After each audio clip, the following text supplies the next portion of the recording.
Hello everyone. On behalf of Excelia, I welcome you all. We have come to the second day of our event. A quick recap. Yesterday, we looked at the adoption and challenges of ESG, different business cases and their involved risks, possibility of digitization and logistics sector, various reporting standards and frameworks, and its trajectory. Those who have joined yesterday, there might be few topics which might be overlapping. So please bear with us. And so without further ado, let's begin.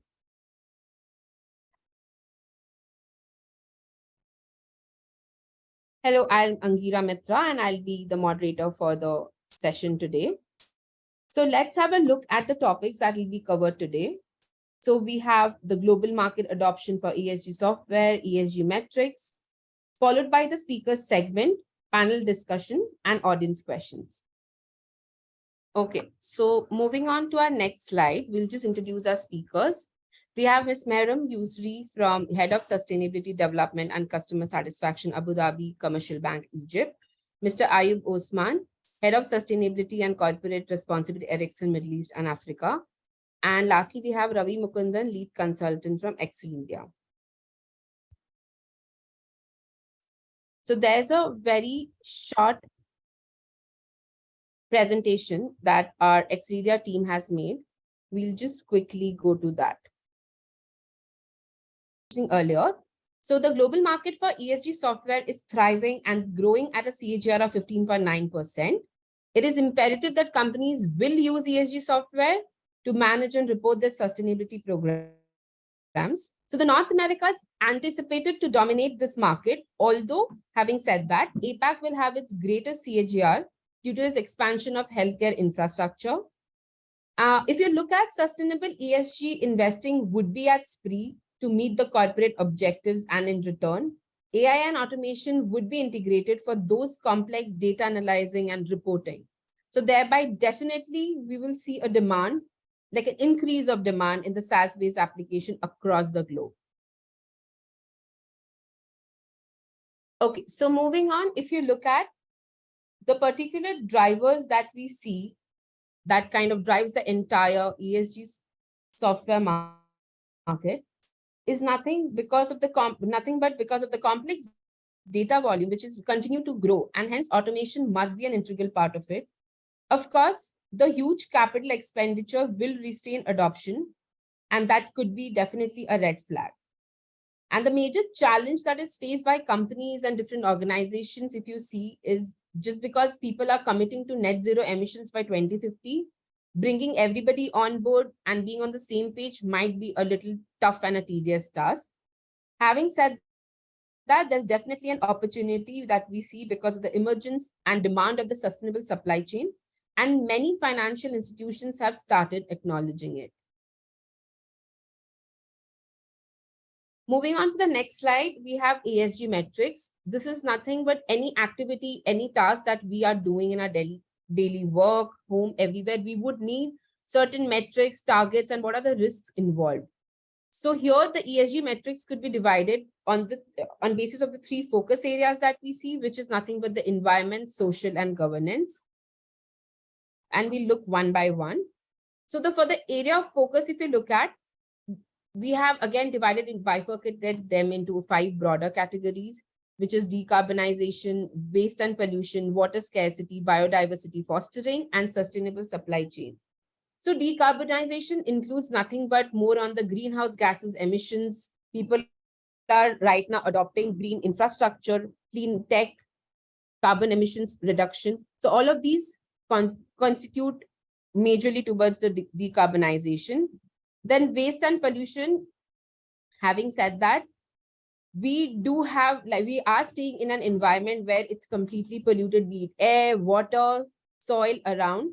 So of course, we need to take care of the energy consumption, try and adopt more on the renewable energies, look for packaging. Like right now, if you look at the World Environment Day theme that we had, like of reduction of plastic. So the packaging also should move towards the sustainable side. Water scarcity, of course, water is depleting. Everyone knows that. So the consumption should be little mindful and we should recycle water. Biodiversity fostering, we have been studying from our school days how to preserve land, water. That becomes a crucial part. Also, the sustainable supply chain, how the last mile delivery has completely transformed. Having also whatever tasks or whatever objectives we have, let's say we are procuring some raw materials, we make sure at least there is also supply chain transparency and the procurement, everything is sustainable there. Moving on to the next comes the social workforce. Again, we have to take care of the diversity and inclusion. We need to check for pay equity, equality, then again, making sure that everybody in the premises of the organization should be safe and secure. Also try to build a community where people are helping each other. That way, the goal is common. Also, the product responsibility, we try to take care, being the cybersecurity, data privacy, or whatever we do. So data breach has become like a major topic. So we kind of take care, we should take care of that. Moving on to the governance comes more on the business ethics side, depending like how the management is, there should be more on a symbiotic way. Things should be like for everyone and not for just one person. So anti-corruption, ethical business model is something that is well built. Again, coming to the corporate behavior, we have transparency reporting, risk and compliance and all. So this was a very short brief that we had. Now we'll move on to our speaker segment, where we will introduce our first speaker of the day. So the first speaker is Mr. Ayub Osman, who is Head of Sustainability and Corporate Responsibility, Ericsson, Middle East and Africa. He's a well-seasoned business specialist, having a career of 20 years plus, and he has worked across 15 countries. He has also served with the United Nations Environment Program, Oxford Environmental Change Institute, and Oxford Internet Institute, and Eastbourne Borno Council, addressing pressing issues on energy, environment management, climate change, social inclusion, and societal impact of digital divide. In his previous roles, he has worked across cutting-edge technologies, including 5G across Middle East and Africa. He's also experienced in multiple other sectors, such as energy, financial services, mining, and transport infrastructure sectors.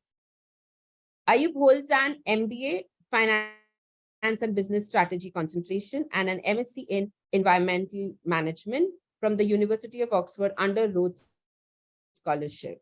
So welcome you, Ayub. Over to you. Thank you, Angira, and good morning or good afternoon, depending where you're joining us from.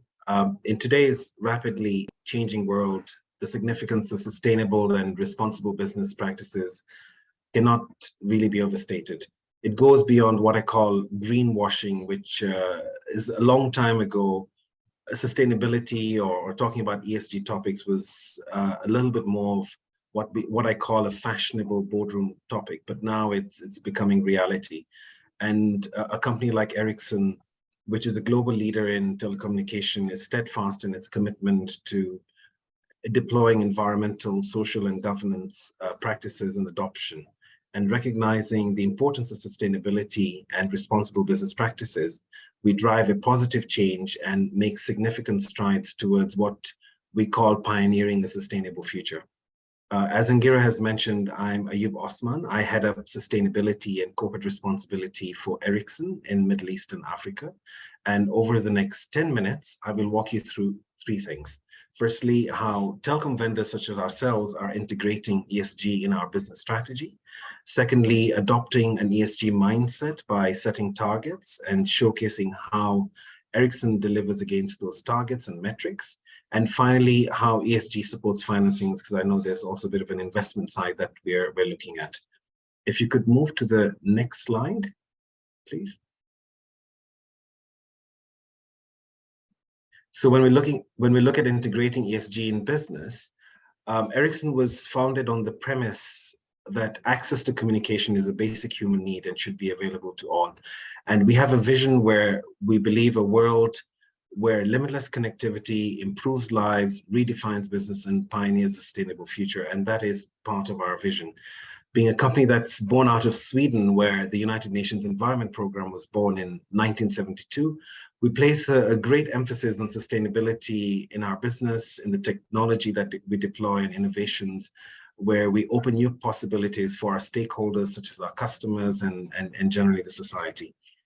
When we say we pioneer sustainable future, what we mean is we provide that limitless connectivity, which enables new solutions for climate crisis, powering economies and providing societies to work in a sustainable way. For us, adoption of ESG principles is not just a tick box exercise, but is really fundamental part of our DNA. And an important part for us in delivering that vision is embedding sustainability and responsible business practices across our company under 3 areas, as you can see on the slide on the left-hand side. Firstly, we look at something called environmental sustainability, where we look at climate action, we look at energy use of our products and portfolio, we look at the circularity concept. The second pillar is digital inclusion, which falls under the social part that Angira talked about a bit earlier. And finally, corporate responsibility, which looks at diversity and inclusion, ethical business practices, and all of these are just to support execution of our strategy to lead mobile networks and focus expansion into enterprise. If you look on the right-hand side of the graph, we also address our ESG policies through our value chain and also the impact that we have in society. And we focus on areas where we have direct and indirect control. For example, we look at our own activities, we focus more inwardly, see how we can, for example, address our own net zero goals. We look at the products and services that we sell by addressing this through the portfolio that we deploy through our customers and the services that we offer. And we also look at the impact from our supply chain, and finally, what that has onto society. If you move to the next slide, if I just deep dive a little bit into environmental sustainability under the environmental stewardship. Next slide, please. It's not moved. Thank you. Ericsson recognizes the urgent need to address climate action and reduce our environmental impact. As we all know, climate change is one of the most urgent global challenges. And under this pillar, we focus, like I said earlier, on energy use, environmental impact of our technology that we supply, as well as the operations across the value chain, so we can be a resilient company. We support our customers and other stakeholders by improving the energy performance through the use of our portfolio, and I will talk a little bit more on how we're doing this, the targets that we've set, and how we've been able to achieve them. Reducing emissions from our own supply chain and our own activities, implementing a circular economy approach through a very well-established program that we call Product Take Back. And it's an approach that encapsulates everything from the design of our products, manufacturing, up to the use phase where our customers use our products and reuse, and how we treat them at the end of life, where we take back all electronic waste from electronic and electrical equipment at no cost to our customers and dispose them in an environmentally sustainable manner. Last year, or back in 2021, Ericsson set a goal to reach net zero emissions in our entire value chain by 2040. And the first milestone in this journey is to halve value emissions by 2030, reaching net zero in own activities by 2030. So this is about 10 years ahead of the global requirement to be net zero by 2050, which Angira had also presented in her slide. And the net zero target that we have set is aligned with the International Telecommunications Union targets by 2030. For those who don't really understand what net zero is, it's a simple equation that describes a state where you take off all greenhouse gas emissions that are emitted through human activities and you absorb the same amount from the atmosphere, and anything else you then take care of through carbon reduction activities. If you move to the next slide. If we move to the more social part, then here we address a number of things, and the number of internet users has increased from a few million to almost 5 billion within 30 years. And this growth has enabled a digital transformation that is reshaping our economies, reshaping our society. but we still have quite a few people who are still offline, about 2.9 billion people still offline. And this digital divide is still a key challenge to economic development, especially we're seeing that more in our African markets. High costs, lack of digital literacy, lack of access to connectivity are some of the reasons for this.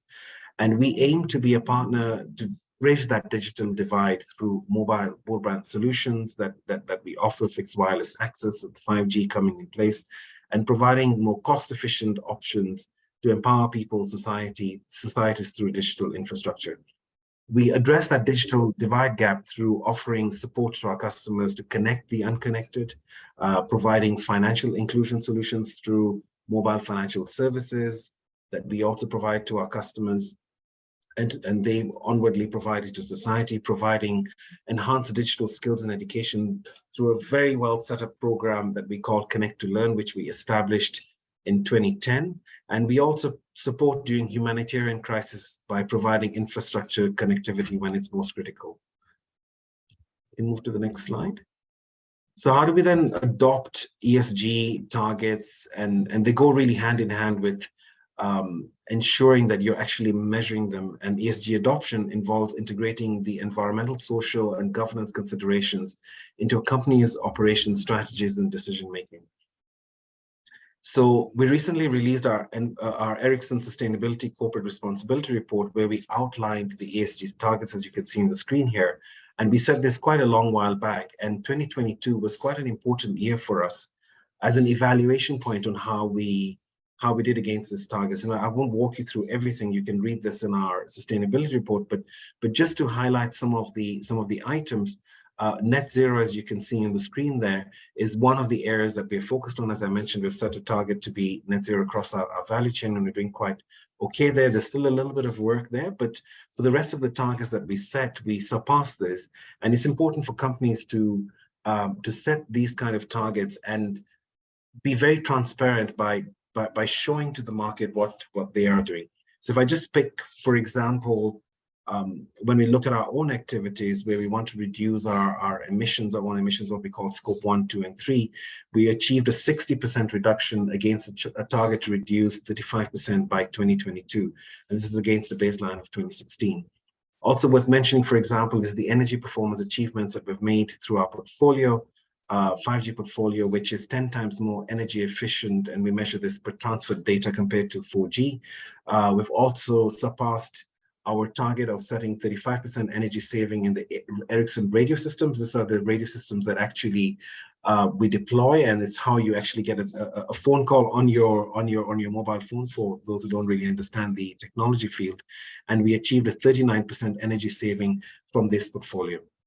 We've set climate targets that are in line with the 1.5 degrees ambition, which is science-based targets, and this is from the Paris Climate Agreement, where we're expected to, if we are to almost curb global warming, we need to keep that increase in temperature to below 1.5 to 2 degrees centigrade.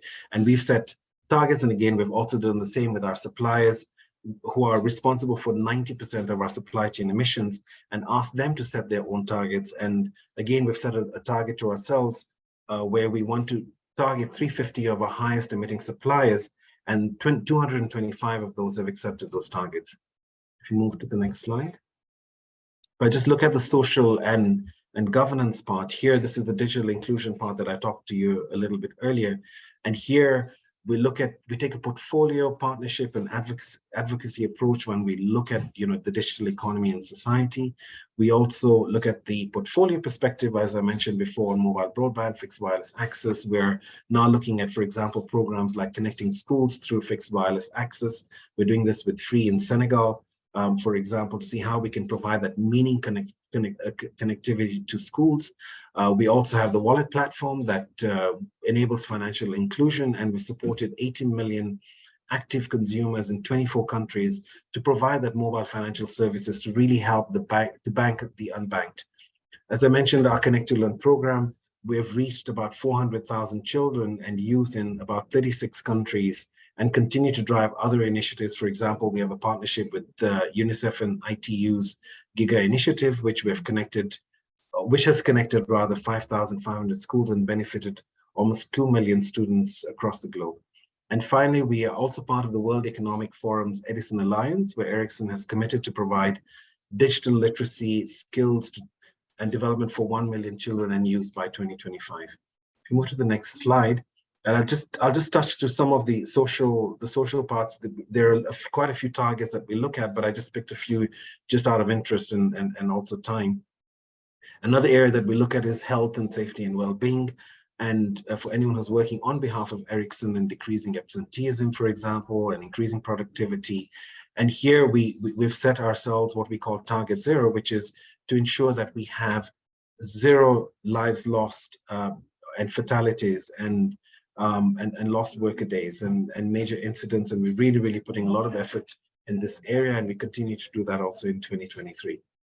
If we look at the human right aspect, and that's the next slide, here we look at how we can prevent and mitigate potential misuse of our technology, which can be used against human rights by certain countries or certain networks.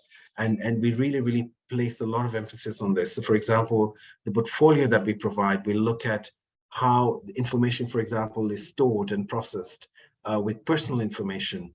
We also look at our customers and the ownership structure of the customer. We look at the purpose of how our equipment is used, how the customer intends to use our products and services. We also go as far as looking at the country-specific risks with regards to human rights. And we take all this in consideration when we are beginning to sign even contracts with our customers to make sure that we are addressing the human rights aspect. And then finally, if I look at the governance part, if you move to the next slide, here we look at ethics and compliance, which are cornerstones of our corporate culture. And we look at our code of business ethics, which sets out the principles and guidelines that govern the behavior of our employees, our stakeholders. It also outlines the expectations on fair competition, anti-bribery, corruption, data privacy, human rights, and a lot more. And this really provides a compass for our employees, guiding them to making ethical decisions. We sometimes say no to business if we feel that there is reason for being unethical, and we would rather walk away from business than go ahead with doing business that is not compliant and ethical. Then finally, in my last slide, I'll just talk a little bit about how ESG supports financing, because this is quite an important part. And our ESG principles extends to approaching to financing. Companies recognize the importance of integrating sustainability considerations into their financial strategies and practices. And our approach attracts socially responsible investors and stakeholders, who value companies' commitments to creating a positive impact on environment and society. And back in 2021, we received a 2 billion sustainability-linked credit facility where our interest margin was linked to 2 KPIs that are sustainability-related. First is the goal to achieve net zero in our own operations by 2030, which I mentioned earlier on. And secondly, the ambition to have suppliers set 1.5 degrees centigrade targets aligned to climate targets. We also have green financing, where we seek opportunities to secure green financing for our sustainability initiatives. We look at sustainability lending, where we work with financial institutions that align, for example, ESG goals, to secure sustainable lending agreements, involving partners with lending to those who incorporate environmental and social criteria into their lending decisions. So that's just a very quick walkthrough, 10 minutes of how you can adopt ESG practices in a company such as ourselves. And you can read a lot more on our sustainability report. I'll put the link on the chat box, and happy to take questions during the Q&A. Thank you.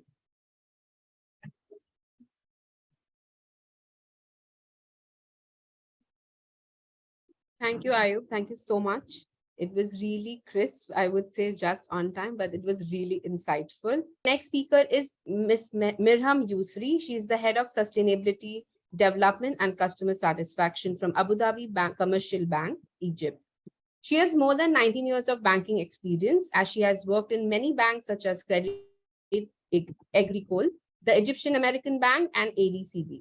She held various positions in banking operations area, corporate communications, In addition to her selection to be the executive director of the Egyptian Stock Exchange for Sustainable Development in 2021. In her previous roles, she was one of the board of trustees of the Credit Agricole Egypt Foundation for Development and general manager for business development and Galala University. Miriam holds an MBA from GUC and BA in business administration from American University in Cairo. She also holds the GRI certificate for the sustainability report and disclosure standards. Over to you. Hi, everyone. Speaking you from Egypt, I hope that today will be beneficial for everyone. I would like to start reflecting on what was Ayub saying. Actually, it was really interesting presentation, Ayub. Honestly, the idea here that, of course, Ericsson is one of the leading technology companies in worldwide. This is non-negotiable. And if we can see in the coming slides, I will give you like a brief about what's happening on the global scale. Today, I will not be speaking on my organization in specific as a case study.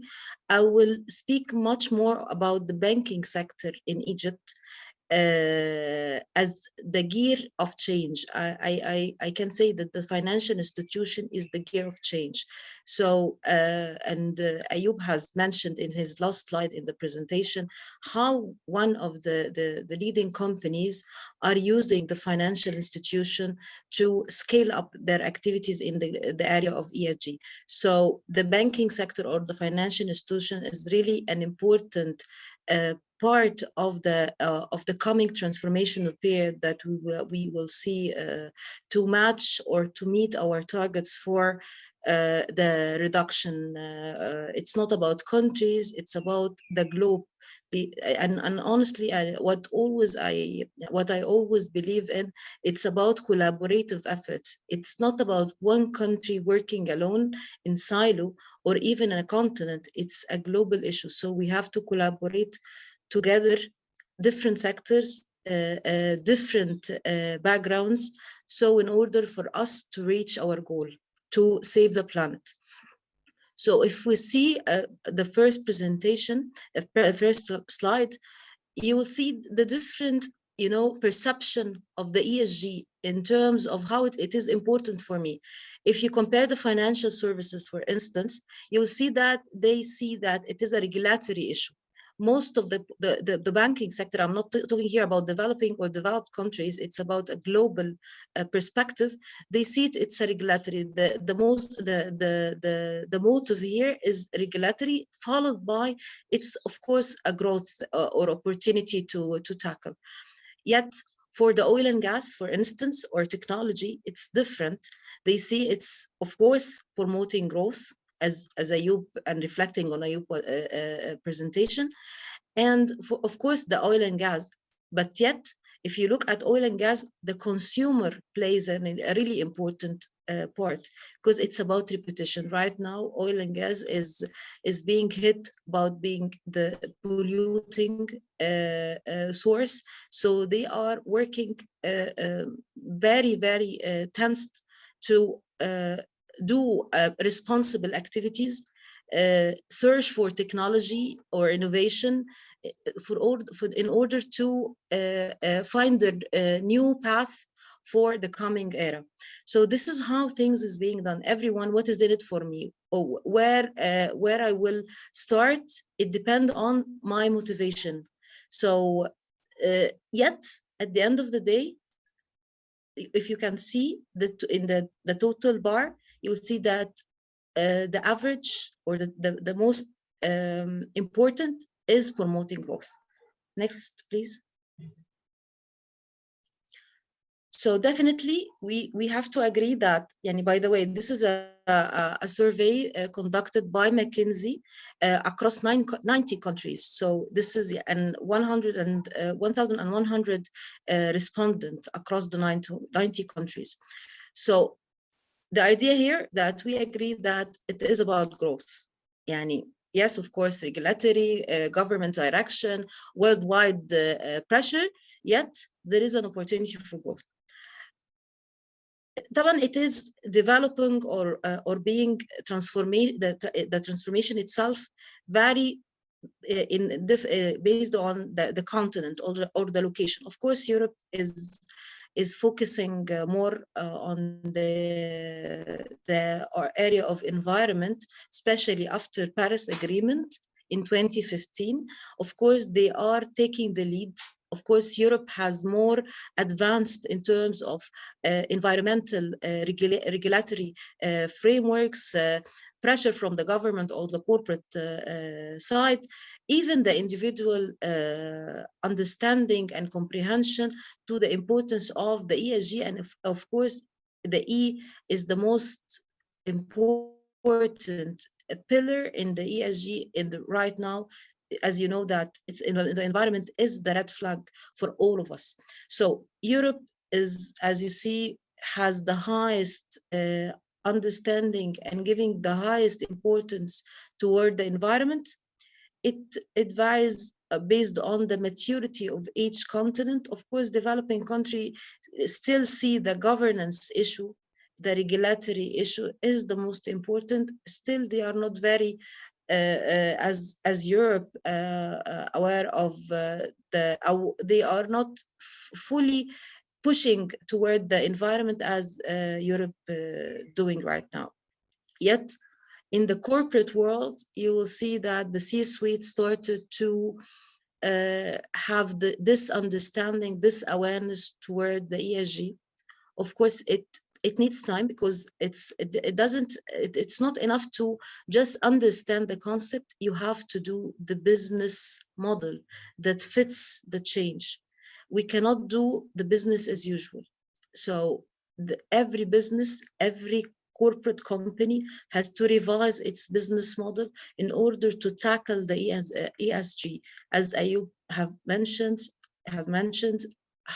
how he has, as a company, integrated the ESG across its business model. It's not about initiative or actions, it is about the business model itself, because at the end of the day, any company in the world is seeking profit. So it's not about doing responsible business, doing good things and losing business or losing profit. It's at the end of the day, every company and even the country itself seek revenues and income. So here we have to think very carefully. Maybe Ericsson versus Nokia, for instance, versus whatever company, Apple, each and every one will tackle the ESG differently. They will not tackle it. They will not copy each other. They have to have the point of differentiation, the unique proposition of each company in order for them to tackle the competitive edge and capitalize on their competitive edge via the ESG. Next, please. So we have several aspects or points that we can look at it in terms of the ESG proposition. If we work on the ESG, how it will give us a strong push. I know that there was a question shared regarding how this can be a competitive edge. Actually, there is 5 pillars or items that you can look at it. Of course, it is an opportunity for growth, as we saw in the previous slide, and everyone agreed that there is an opportunity for growth because you will see there is untackled areas. It is a blue ocean actually, where whoever will start will gain a market share. For the green, especially for the green technology, green area of investments. So this is really a blue ocean that you will grab from and gain a market share and new customers. And of course, cost reduction.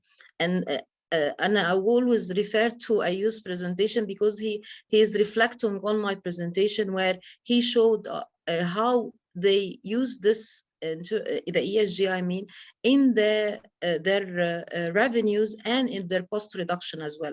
So it's about cost reduction. It is about opportunities of beginning business, increasing revenue, and of course, reducing cost, either in the operation of the company itself, from the energy consumption, water consumption, and in the supply chain, depending on the industry. I will use the sector, the financial sector, as an example here, where the financial sector plays on two pillars regarding the carbon reduction. I'm not talking about the cost reduction. It's about carbon reduction. So for carbon reduction, we work on the our financing, our customers, which is representing the supply chain, and of course the vendors, in terms of different vendors, our supply chain in general, and our operation itself. I mean, the buildings, the branches. So several banks right now in Egypt, for instance, started to transform their buildings and their branches to green buildings. And this contributes to the cost reduction. So they, at the end of the day, will be winning. It's not about showing off that we are responsible toward the environment. No, they, in their balance sheet or their income statement, they will show that they have a reduction. Actually, the idea here, maybe it will take long. Maybe it's not about 2-3 years and you will see this reduction, yet on the longer term, if you will see it on 4-5 years, yes, you will have a very significant decrease in your bill, the energy bill or the water bill. And even the construction itself, sometimes we have the one of the banks here in Egypt, Crédit Agricole, which is my ex-employer, has the first LEED Platinum building. Its head office, which has, it's very difficult, by the way, to get the LEED Platinum certification on the green buildings, because it bear a lot of preparation, pre-construction. It's not about post construction, because some of the current banks or buildings, they tend to go for the certification on the consumption of the building itself, not the construction. But if you go for the construction, everything from the early beginning, you have to consider the environment and during the planning phase. So this is how things is being done regarding the cost reduction. You have to consider it in the different area of your business model, based on the business need, of course, in the business model, the supply chain, and your market context. Regulatory, I believe it is very obvious for all of us. It's really important. It is the main driver for all of us. Yet, if you are a proactive company, of course, you will be in a better shape. Productivity uplift, of course, the customers and the employees. And by the way, there is a lot of researches and surveys that showed that when the company is much toward the environment, toward being responsible, they tend to feel more secured and more productive. It's always about the company, how it gives its or sending its message. And by the way, communicating about ESG is really important. And that's why most of the companies right now tend to publish their ESG report, because it's about transparency. It's about sharing best practices. It's not about hiding information. It's about sharing of information. So we are changing here how the companies tend to work in the past, because most of the companies tend to keep the most of their information for themselves, because to keep their competitive edge. But right now, ESG tend to push toward collaborative cooperation and partnership. And partnership is, by the way, is one of the SDGs, the Sustainable Development Goals, so the 17th goal. So here partnership is really important, because we are complementing each other, even banks themselves, by the way. So I'm not talking here about utopia, huh? It's really happening. It's everyone, he has his own competitive edge. As I said, maybe Ericsson, Nokia, Apple, each one has his own competitive edge.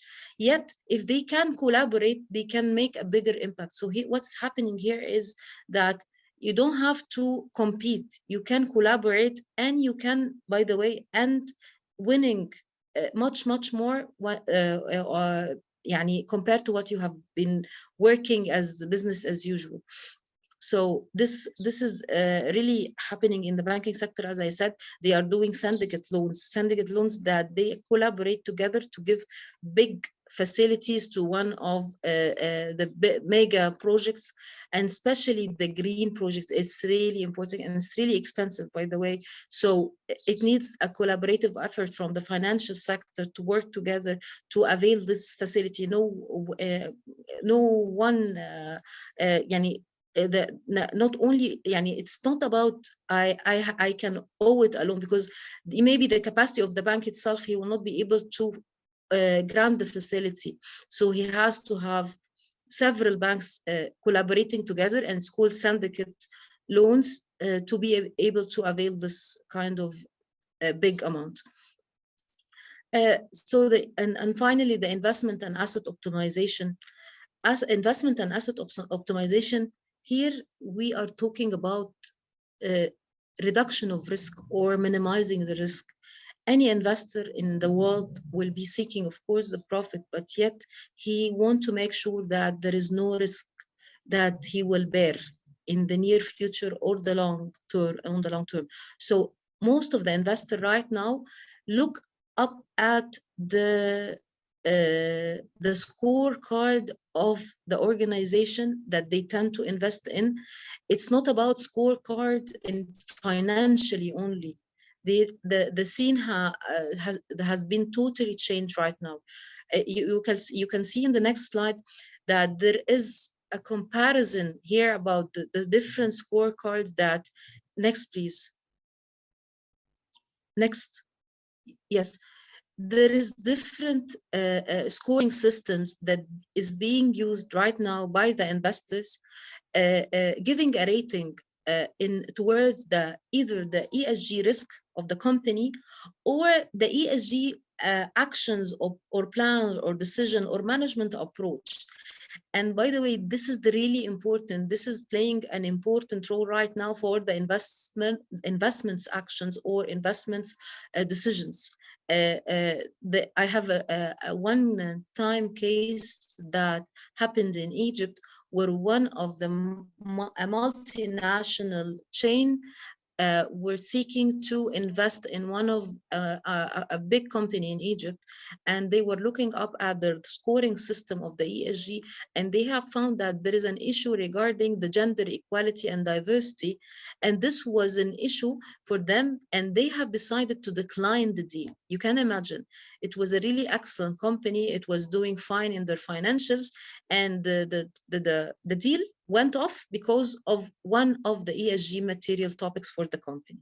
So this is how the scene is being changed. Next, please. So I will give you briefly what's happening in Egypt landscape. I know that we have a constraint of time.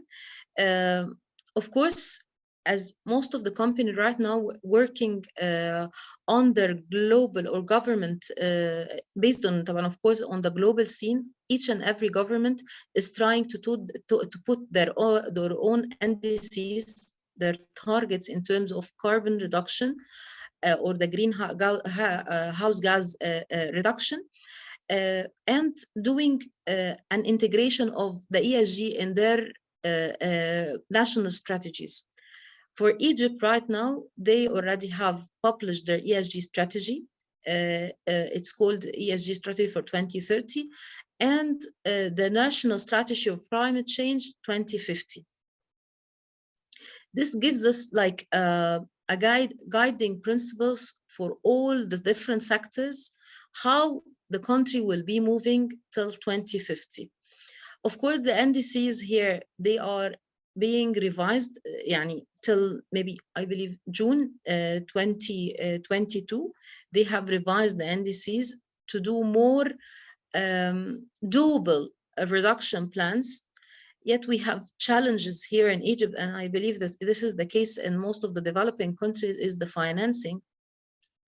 And last, in the COP 27 in Sharm el-Sheikh conducted last November, most of the talk were towards financing that the developing countries need the support of developed countries who were the one behind the industrial revolution and consequently the carbon emissions that happening right now. And we have to have the support, and we don't have to pay the price of others. So the idea here, and still till today, most of the developing countries, African continent countries, calling for the international institutions, International Monetary Fund, World Bank, that they have to avail fund and grants for those countries who are still in the very developing phase, that they cannot be able to do it alone without support.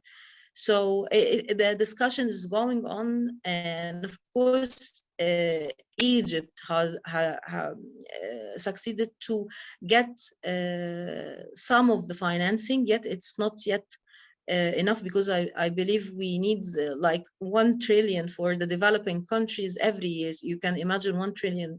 This is a huge amount, yet it's not huge for the big names, that they can avail it for those companies, for those countries that they need it the most, and they are the one who will bear the consequences, because they don't have the infrastructure or the social platform that can support their country or their people. Next, please. So this is the goals of the National Climate Change Strategy of 2050 of Egypt. Of course, they will be looking at the economic growth, because at a developing country, they will be seeking growth. This is a main for a country like Egypt. Yet they will be doing like a sectorial every sector has to have a reduction plan. Adaptation, of course, a key for the country in terms of the physical and transitional risk. The governance itself, because it's really important who is doing what in the country, who is responsible for each file, in order for the country to ensure that everything is going on track. The issue, the climate finance, and you will see it's highlighted. Climate finance is the critical point here, as I mentioned. And finally, the innovation and technology, which is really the key enabler for the coming period, because we will not be able to do business as usual. We have to find innovative way, new technologies that can tackle our challenges in regards to the transformation. Next. So what happened in the banking sector? I'll be giving you very, very brief on what happened in the past 2 years and what's happening right now. The Central Bank of Egypt is, of course, following the global scene, yet they had to do like a very cautious steps, not to disturb the financial sector, because it's as I said, it's like the gear of the economy. Actually, it's not only about gearing the change, it's gearing the economy. So they started pushing circulars to all banks that they have to start building the capacities, because without people, you'll not be able to do the change. So they have started requesting the banks to have to build the capacity across the board, and especially to the people who will be working on the ESG file, promoting sustainable finance and giving guidelines to the bank how to start, because the people still not fully aware of what is the difference between sustainable finance and the normal finance that we have been doing for hundreds of years right now. Climate change risk management, which is the talk of the town current in Egypt, because the ESRM, we call it ESRM, the ENS risk management. We still developing on most of the bank are still developing their systems, the risk management systems, because it's still brand new. And even I believe in Europe itself, when I look up to different banks, well-established banks in Europe, still it's still in a very, I cannot say that it's in a mature phase yet. It's still developing. It's a trial and error. So I believe for developing countries, I believe it will be struggling a bit till it finalize the ENS risk management and scorecards, which is really important for the coming period, especially for the transition risk. Here, transition risk is about the changes will happen in regards to regulation, market. There will be, I know that there will be vast changes. So each and every bank has to be ready, because they are depending their business about customers. The customers, if they are disturbed, the banking sector will be disturbed. So they have to consider very well the risk that will happen because of the transition in regards to climate change. Of course, stakeholder engagement, ESG about stakeholder. You have to define your stakeholder, and Central Bank of Egypt has requested you have to define your own stakeholder, voice out, you have their voice in terms of the materiality topic. When we do the sustainability report, you will find that one of the key foundation of the report is the materiality topics. How can we have our own materiality topic? It comes from our stakeholder. We define our stakeholder and then ask them, what is the ESG material topic for you? Then we prioritize based on our business, how we can set which will come first and what will come second. So this is how we build our materiality topics in any company, even if it is not banking sector, any kind of industry. You will find, if you open a sustainability report, you will find the materiality topic. This will show you how the company is reacting to their stakeholder input.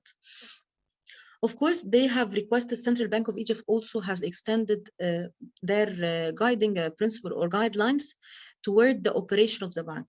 As we said before, most of the banks right now tend to be responsible toward their operation, having green buildings, having green practices internally, recycling, waste management, and this kind of activities. Yet the central bank has requested that they have to issue carbon footprint report. Last year, it was the first year where all banks before the COP27 have been requested to issue a carbon footprint report, and this was a baseline for all banks to know where they stand in terms of their emission, and they have to set their own way forward in terms of the management approach toward the reduction. And of course, the reporting, which is really a key. So each and every bank has to have reporting of ESG plus the carbon footprint each year. During March, it has to be released.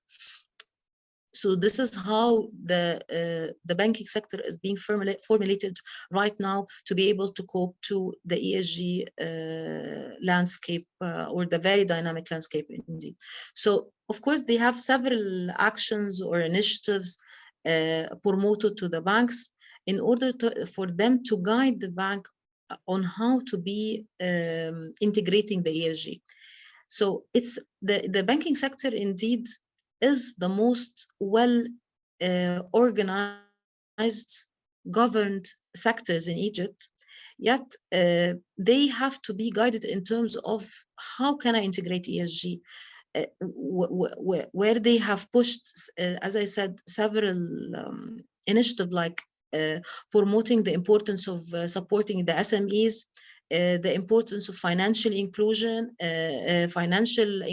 and of course, in terms of product development, in terms of awareness, inclusion of PWD or the people with disabilities. And as I said, they have requested all banks to issue their carbon footprint. Next, please.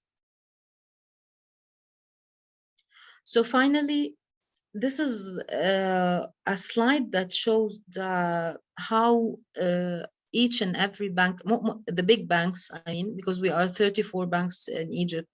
So you will find that the sustainability finance is the hottest topic for us as a banking sector, because and by the way, the governor of the central bank is giving this a very important.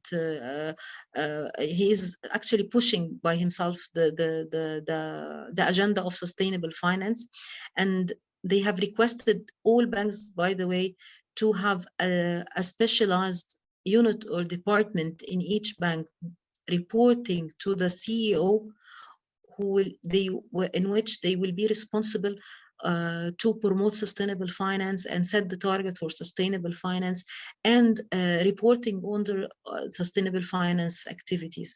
So this is how to foster the idea of sustainable finance in banking. So this is I will leave you to read this slide. This shows you how most of the bank working right now in Egypt toward integrating ESG in terms of availing finance, doing their operation, doing the reporting, doing partnership with international entities or institution to follow their standards. So this is how the banking sector are currently working. So I hope this was elaborative enough, and I'm happy that I was with you today. Thank you so much. Thank you, Mehram. Thank you so much. It was really insightful. So we have the last speaker for the evening and afternoon, the place people are. So we have Mr. Ravi Mukundan, who is the lead consultant of Excedia. So Ravi Mukundan is a seasoned business consultant who has been helping global organizations with business growth and sustainability initiatives, focusing on people, their operational processes, and levels of automation. He has also helped organizations automate their process across risk and governance, including ESG. He is a well-seasoned business professional with a solid career spanning of 25 plus years, having worked in organizations like Indian Hotels, part of Tata Group, one of the world's biggest business conglomerates, Bharti Airtel, one of the world's largest telecom companies, Fidelity Investments, one of the world's largest retirement fund companies, and multiple startups in the technology space. He's a sociology graduate with a postgraduate diploma in sales and marketing, apart from being a lead auditor for ISO standards, a certified lean practitioner, Six Sigma belt, and MBB. So today, Ravi Mukundan will be talking about the adoption and automation with respect to ESG. Over to you, Ravi. Thank you, Angira. Let's just stay on this slide for a minute. I have a simple question, which I wanted to start with. And I did see Mehram talk about some of the stats from an organization's perspective. My question is very simple. What do you feel, right, about the implementation of ESG? Right? Do you think it is a fad, or do you not think it is a fad? Do you think it will stay? Do you not think it will stay? A simple question. Can I request the participants to just give us a reply, please? Just type yes, that it is a fad, or no, it is not a fad. Do you think ESG is a fad?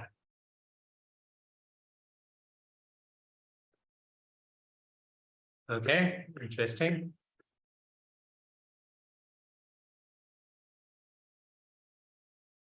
Some more responses. Okay, let me move on to the next slide. I wanted to share this piece with you, maybe not so much from this participants, but globally, there seems to be an increasing conviction in ESG. So the points which Ayub was mentioning, the points which, the points which Mehram was mentioning are extremely valid. So the points which I think, some of the speakers spoke about yesterday, 61% feel that, disagree that ESG is a fad. ESG is here to stay now, right? So that's a big plus for the industry, for the globe, and for sustainability initiatives, be it with people, be it with processes, or be it with regulatory or compliance related issues. Yeah, moving on. So I will talk about two related areas. One is the adoption of ESG globally, and the second piece would be primarily around the automation in the industry. So the first piece, when you talk about ESG, and I think Marham and Ayub from a Ericsson perspective spoke about this in different areas, the incorporating sustainability practices is key to any business growth. So whether you look at it from an employee perspective, a company ownership perspective, or from a potential investor perspective, sustainability and sustainable practices is critical, right? So whether it is from a people perspective, again, like I said, climate change, resource shortage, pollution, you name it, sustainability is critical. Governance, so with regards to the ethical aspects, which some things which I did mention with from my Ericsson's perspective. So accountability, fairness, diversity are all areas which are today becoming cornerstones of organizations which are succeeding globally, right? And of course, when you talk about the initiatives are very well sponsored by different global organizations. Like I said, different and Marham also had shown one slide where she talks about different agencies or different matrices or different awards which people are using, whether it be it is about the climate change or whether it is about people. So growing regulatory pressure across the globe in different countries is extremely critical for, or is driving ESG adoption globally. Let's move on to the next slide. Ayub did mention this in the last couple of slides. From an investor perspective, right? The ability to de-risk their business. Again, from a multiple perspectives to identify risks and opportunities within business, and moving towards sustainable growth opportunities, not just depending on today's, business profits. Reputational risks. So today, when multiple people are looking at their scores against different standards, a company who's not, participating in this entire initiative stands to lose substantially from a reputation perspective. So that's again driving adoption globally. Competitive advantage, maybe a little short-lived today, but like I said, there is still some percentage of people who are still looking and waiting to see which way the wind of ESG blows. So I think a competitive advantage which people will gain by investing and by adopting ESG practices, automation or processes are, looking at gaining a competitive advantage. Yeah. Moving on to the next slide, please. Let's look at the adoption levels. So, there was this point which Marham had made with regards to which area is seeing maximum amount of traction as far as investments are concerned. And no doubt that it is the European markets, where there seems to be a significantly higher amount of conviction and acceptance for the ESG practices. And that's something which we all need to be very, very cognizant about, right, from a global perspective. Moving on to the next slide.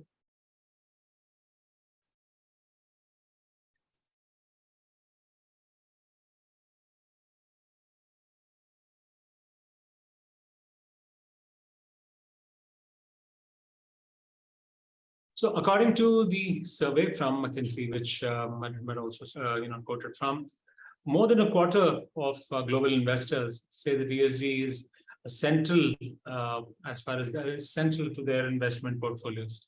their entire investment approaches, right? And it's gained from about 26% earlier to about 28% now. So it's growing, right?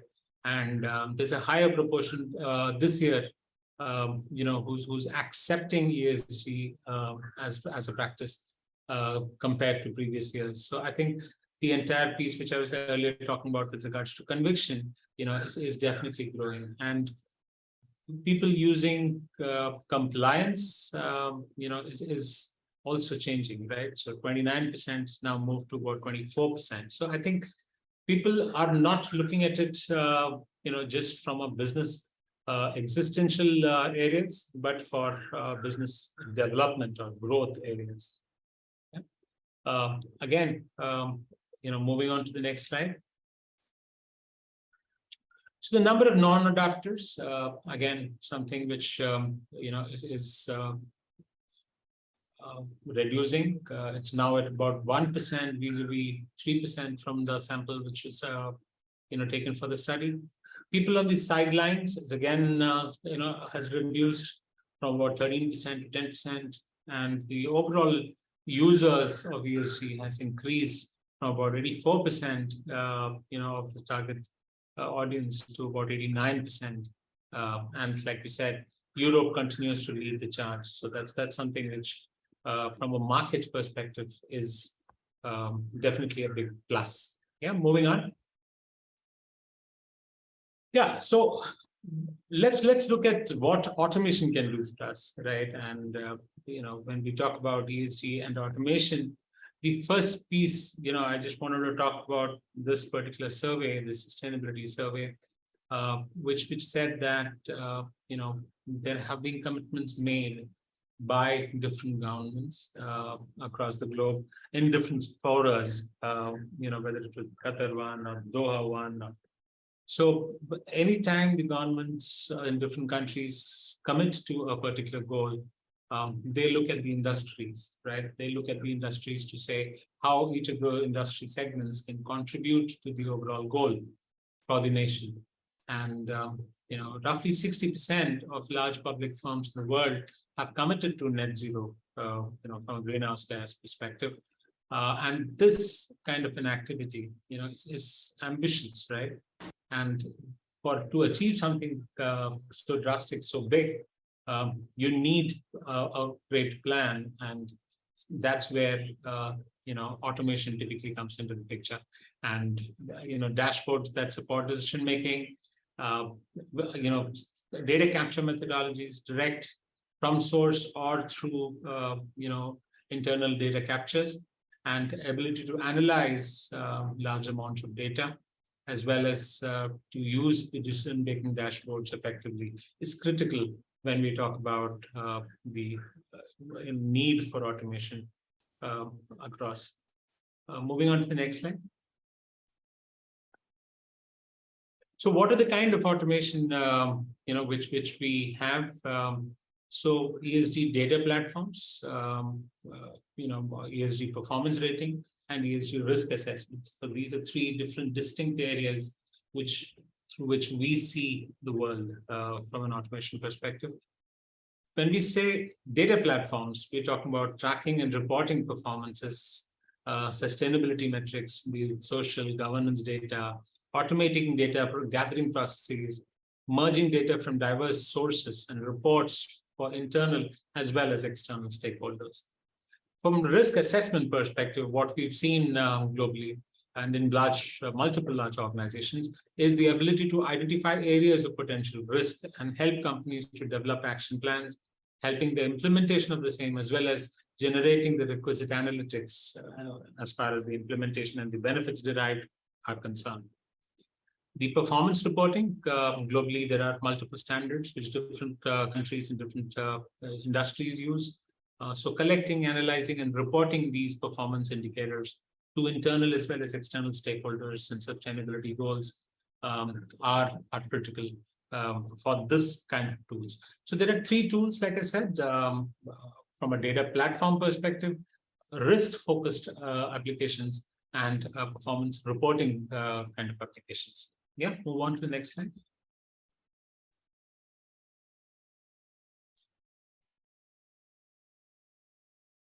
Right. So when we talk about ESG automation, what all is automated for better visibility and management? Data capture, be it form-based or sensor-based. Analytics, enabling prevention. Right? Engagement and culture, that's the RCA culture, the root cause and better incident management. Accountability across teams. These are all elements from an ESG automation, especially in the environment area, which is very critical. Effective dashboards for faster decision-making in state of affairs. These include areas of CSR, these include areas of diversity, and all initiatives for sustainability, including upskilling in many areas. Effective reports, enabling higher compliances of regulatory and other requirements. Yeah. Move on to the next slide, please.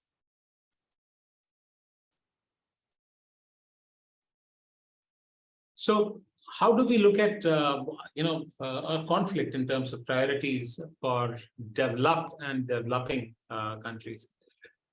In the developed countries, in some of the markets, especially in parts of Europe and in some countries, and some organizations in the US and some parts of Southeast Asia, people typically ask, what is my priority? I mean, there are so many KPIs one can look at, or so many standards one can go behind in terms of reporting.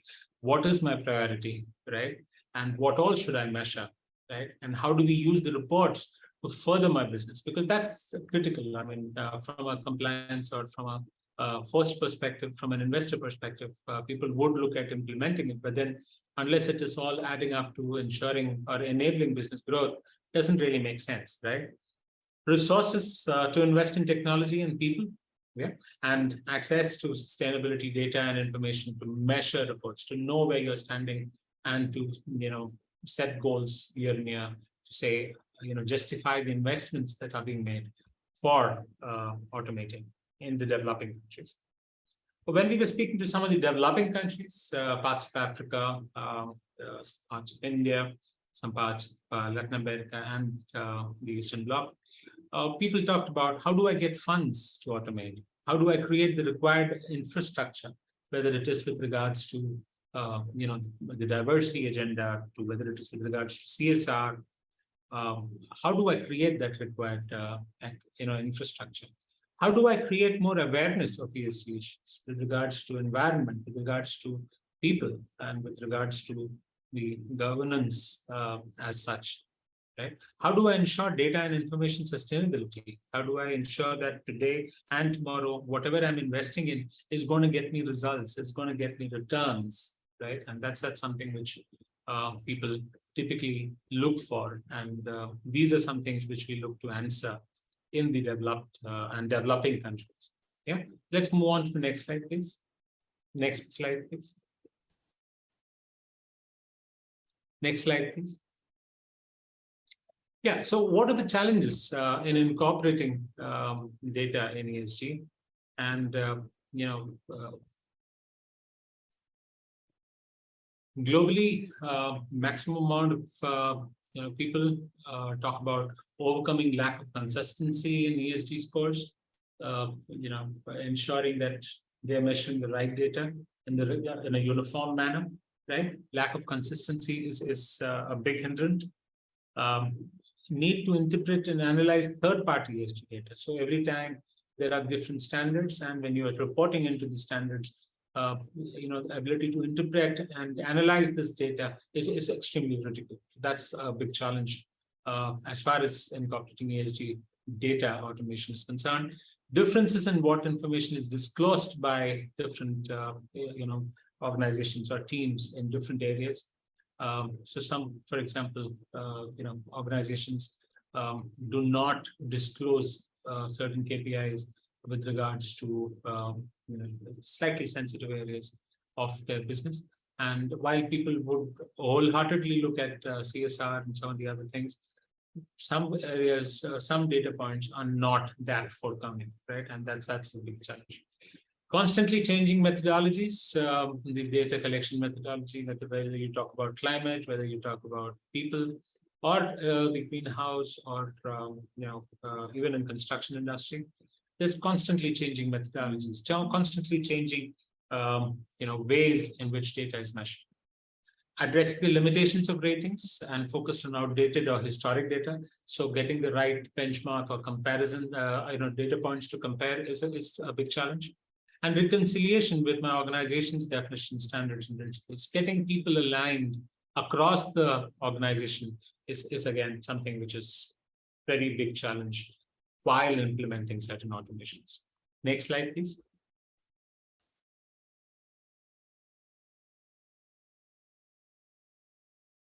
So integration limitations, having more, regulatory, established regulatory frameworks, reporting standards, and public awareness, more stringent governance standards to address corruption and improve the transparency, environmentally and socially conscious, in policies and regulations, reflecting the importance of local ecosystems. So that's again something which is one of the limitations from an integration perspective. Lack of standardization, which we talked about a little back earlier. Limited impact and focus on short-term goals. This again, limits the benefit one can take from a long-term perspective by implementing the ESG practices. And of course, cost, right? Implementing ESG practices can be costly, especially for small organizations. And that's something which everybody needs to be pretty, aware of and cognizant. Moving on to the next slide. So, like I said, what some of the challenges? Buy-in, the people element, the change management element, right? The slow-moving, entrenched industries. Some industries are, very, very slow in entrenching some of the digital transformation initiatives, and that's a big challenge and roadblock. Bad data or poor quality of data. Most dashboards and most analytics would make sense if proper data is and transparency in the data collection methodologies is practiced. And that sometimes is a big challenge within organizations when they start rating, some of these KPIs to individual performances, right? And systems with integration capabilities to existing systems. So, most organizations, when they look at automation, don't want to say that, replace everything and then come out with their own strategy, their own people, their own processes, their own, data, sensors or data collection methodologies. So integration with existing softwares is something which, is often a challenge or a roadblock to automation. Right. So that's something which I thought, we can talk about limitations, challenges, for adoption of ESG practices and in the types of automation and challenges in terms of automation. Happy to take any questions if there are. Okay, thank you, Ravi. Thank you for the presentation. I know we are just running short of time, so we'll just quickly move to our panel discussion. Okay, so here comes the first question. With the surge of automation and AI, what are the focus areas for ESG automation ensuring compliance? Automation and AI, what are the focus areas for ESG automation ensuring compliance? Most standards which we spoke about, I think yesterday, and Merham had also had a slide on some of the standards. Each of those, standards involves elaborate reporting of KPIs, right? And in different clauses of some of these standards, data, there is a repetition of some of the data points, right? And it's not all unique data points. So if there are, say, 90 or 100 data points to be addressed, use of automation and AI to ensure that parts that data captured, part of that reporting is taken care of, is something which is a big plus.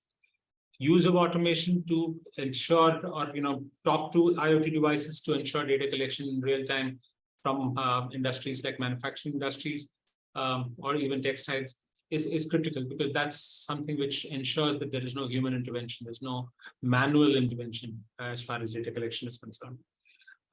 Use of AI for people-related practices. I think those are three areas which I would say.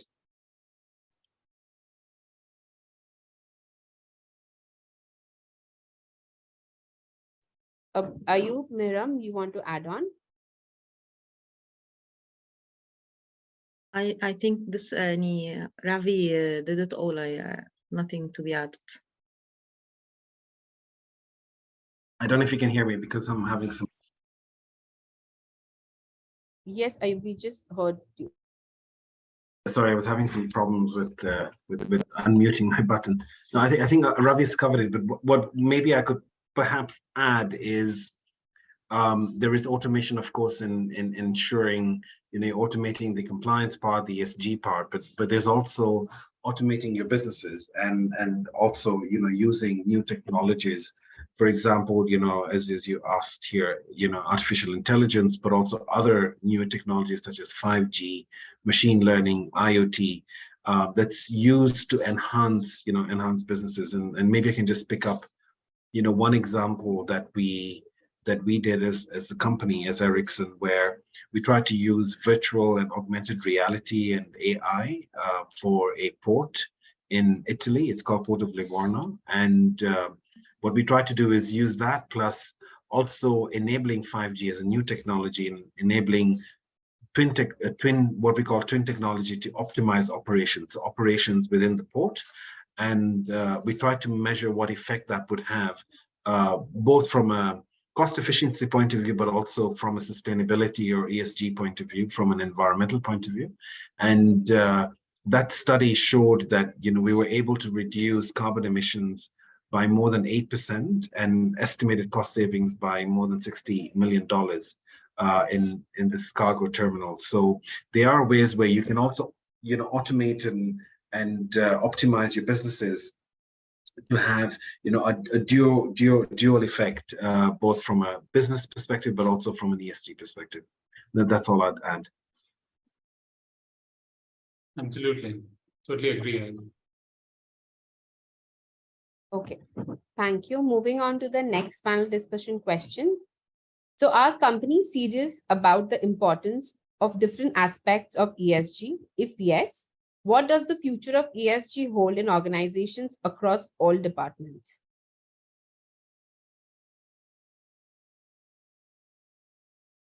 Mehram, would you want to take it up? I will take this question.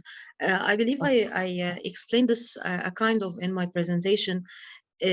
Right now, it's coming top down. So coming from the governmental, sectorial, company level. So there is already guidelines happening on ground right now in terms of the different industries need. So there is already guidance coming from, for instance, like in the banking sector, there is already UN has provided a guideline for the banking sector to start working or using it. So this is one thing. And the second part is the pushing itself from the each government. So in our case, as I give an example, is the Central Bank of Egypt. So the Central Bank of Egypt is really serious about it, giving clear guidelines, and started this year putting actions, and by next year they will request for targets. So they are giving like a smooth transition for the banking sector, not to disturb the normal or the business as usual for the business continuity. Yet they are building the capacities, raising the awareness. Then they will be taking it very seriously in terms of setting targets. But at the end of the day, without targets, you will not achieve. So this is how I see it. So of course there will be a fully integrating action plan across the department. Once they have a target set, they will have to put it on the table for all departments to comply. So this is how things is being done, and I believe this is the case for most countries, not Egypt, depending on the maturity of the government itself.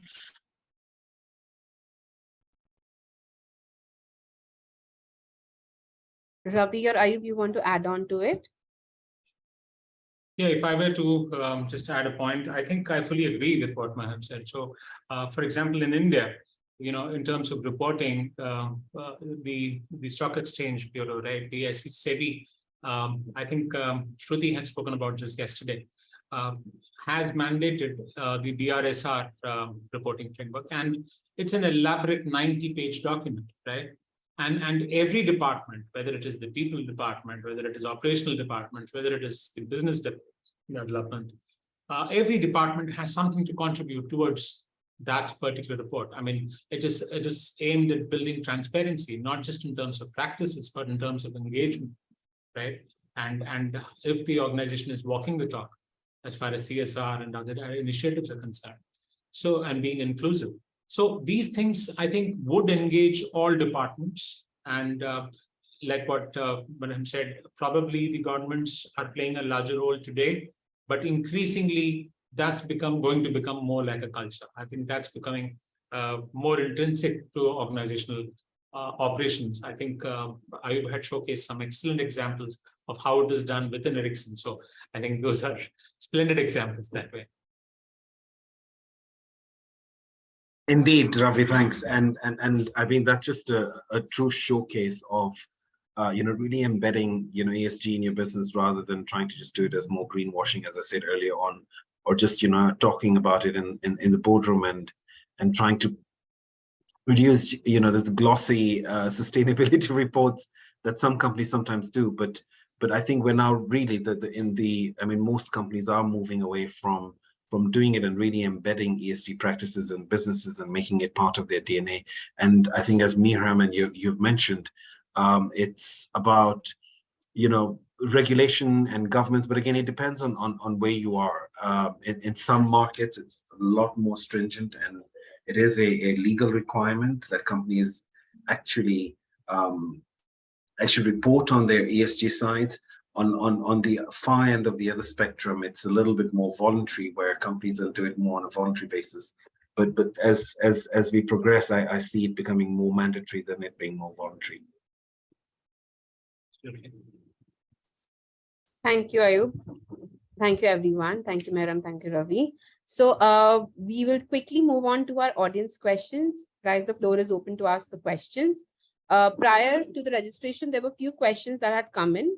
We'll take up those. Meanwhile, the questions that you want to ask to the speakers, you can type in the chat box. So the first question that we have from Ms. Naomi Macharia from Kenya. She asked, how do we ensure ESG is applied in small organizations? Ayub, you want to take that? Sure. I mean, look, of course, we work with suppliers, as I mentioned. I mean, and some of them are big emitters and they're more bigger ones, but we of course also do the same with smaller suppliers, and that is small organizations. And the way to do it is, of course, working together with your partners. That's the starting point in terms of trying to borrow a leaf from what they might be doing from an ESG point of view. But what I would say is, when you're working with when you're working as a smaller organization, is really trying to have a little bit more of a tailored approach. You may not have the funding, you may not have the know-how to develop, for example, very lengthy ESG policies.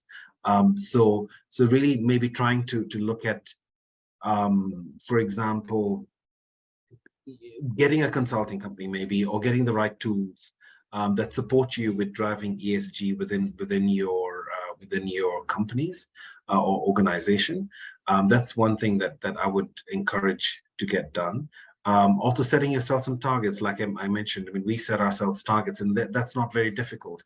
You definitely have to have, whatever organization you're, whether you're an NGO or you're, a big corporate, you always work towards targets. So setting yourself ESG targets cannot be that difficult, and setting realistic ones where, you can make sure that they're, following SMART goals, being specific, measurable, blah, blah, blah, all timely, etc.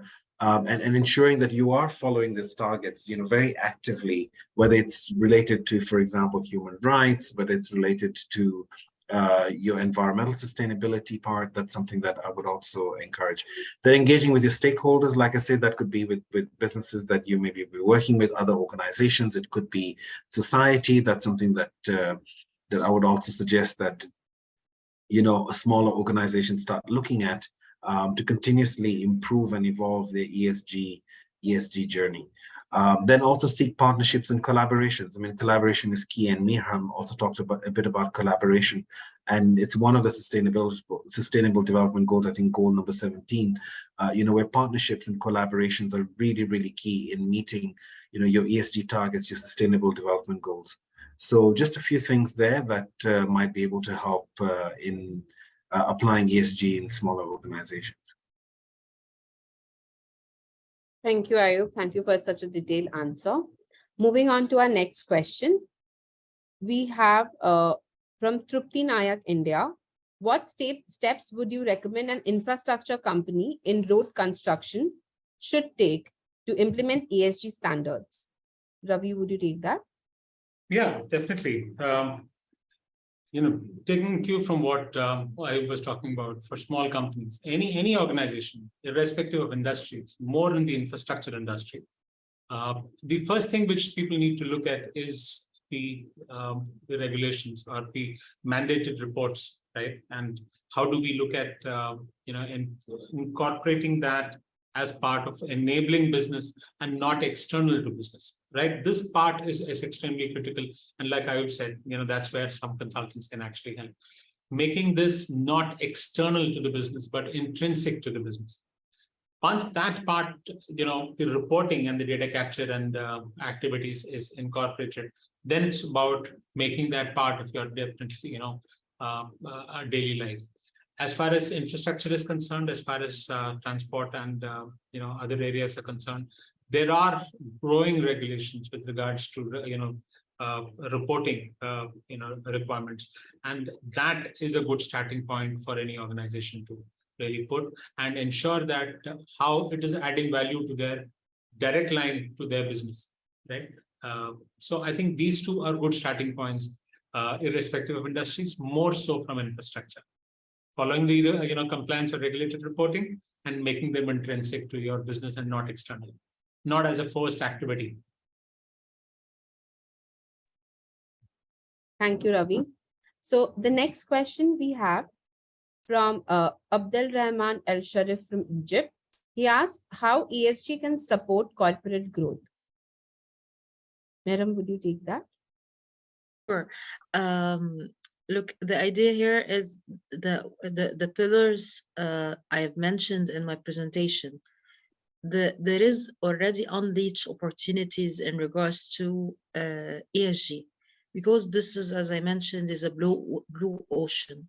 No one has tackled. So there is a mega opportunity for any company that they have to look up to their area and see how they can grab in terms of supporting the ESG and gain, of course, revenues or new markets or increasing their market share or attracting new customers. So this is how things is being done. In whatever the size of the organization is, you have to look up to your company or your business model, see the field, the context you're working on, and identifying the ESG opportunities. And of course, you will find one. Thank you, Miriam. Thank you for that. Okay, so the next question that we have from Argentina, Luis Urguiza, who asks, impact of new IFRS S1 and S2. Ayub, would you take that? Yeah, I'm not a financial expert, but what I'll do is I will try to do some justice. I think with relation to reporting standards and IFRS is an international financial reporting standard. I have a bit of a accounting background from 20 years ago. Let me see if I can help there. I mean, what's happening with reporting, and this is not just IFRS, a different kind of reporting that we need to do. And the IFRS S1 and S2 is really looking at general sustainability reporting and principles, and the second one is around climate action. And companies who have to comply with these reporting standards, they will need to do the adequate reporting in relation to the standards, which are very, very, very clear in terms of what they need to report, how they collect the data, what they need to do. So that is all I could say, but maybe I can pass this on to Mirham or Ravi if you're a little bit more knowledgeable in this topic, because that's not really my area of expertise. Actually, يعني you already described it. The idea here that يعني it's still developing right now. The IFRS S1 and S2 is, as Ayub mentioned, is about sustainability and climate change.